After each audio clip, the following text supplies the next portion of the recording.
Welcome back to our channel, and thank you for tuning in and thank you for supporting us.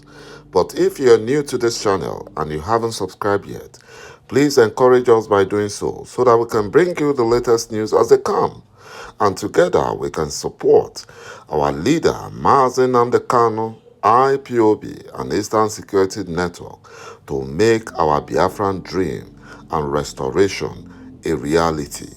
He say, Fulani terrorist youth weep that the Fulani governors betrayed them for supporting Sultana power shift.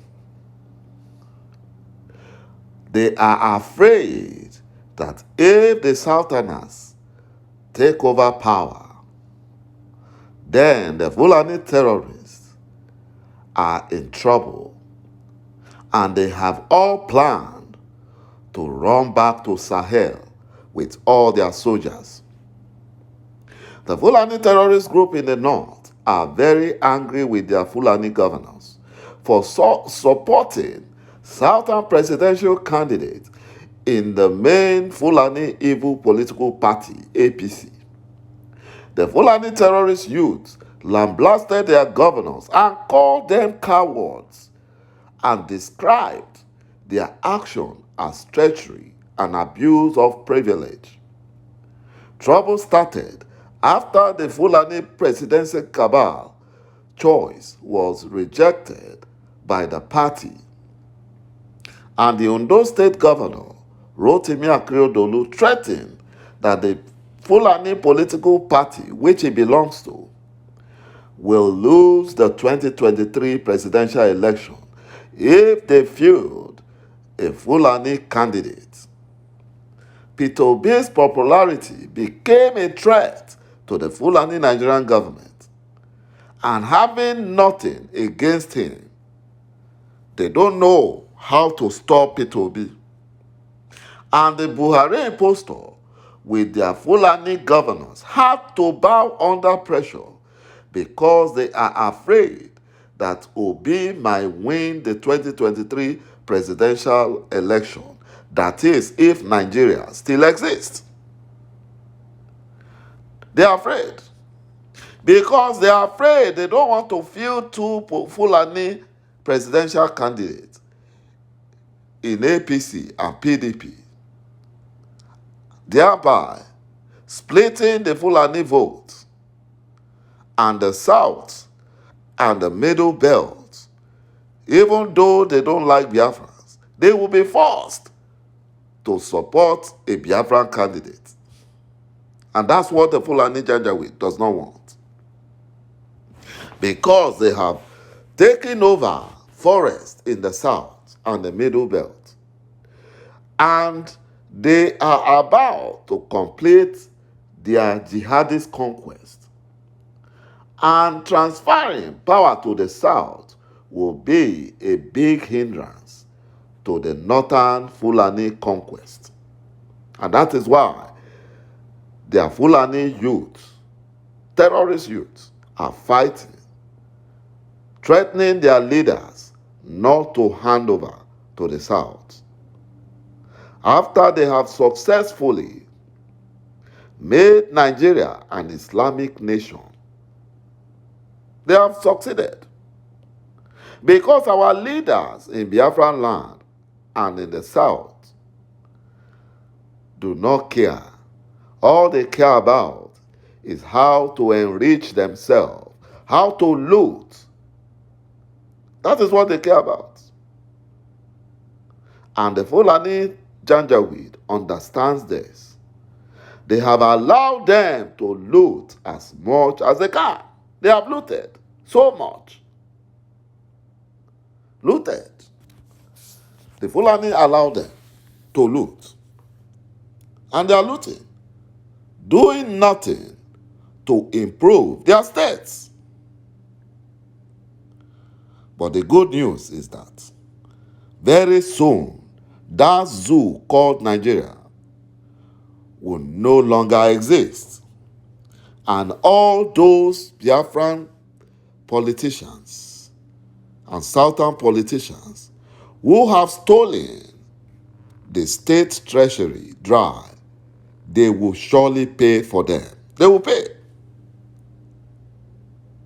According to reports, Fulani northern groups lambasted their region's APC Fulani governors, saying that they are cowards, betrayers for supporting Southern presidential candidates. The coalition of northern group CNG described the actions of the Fulani northern governors as treachery and abuse of privilege. They have expressed their displeasure with their Fulani governors in the All Progressive Congress APC for their late-minute concession of the right of Northerners to seek party's presidential ticket, describing it as treacherous. On Saturday, the APC Northern Governors Forum, in a statement, urged the Buhari impostor to pick a Southern aspirant as his successor. The statement by the Fulani governors had partly read, "We therefore wish to strongly recommend to Buhari impostor that the search for a successor as APC's presidential candidate be limited to their compatriots from the southern states. They appeal to all aspirants from the northern states to withdraw in the national interest and allow only the aspirants from the south to proceed to the primaries."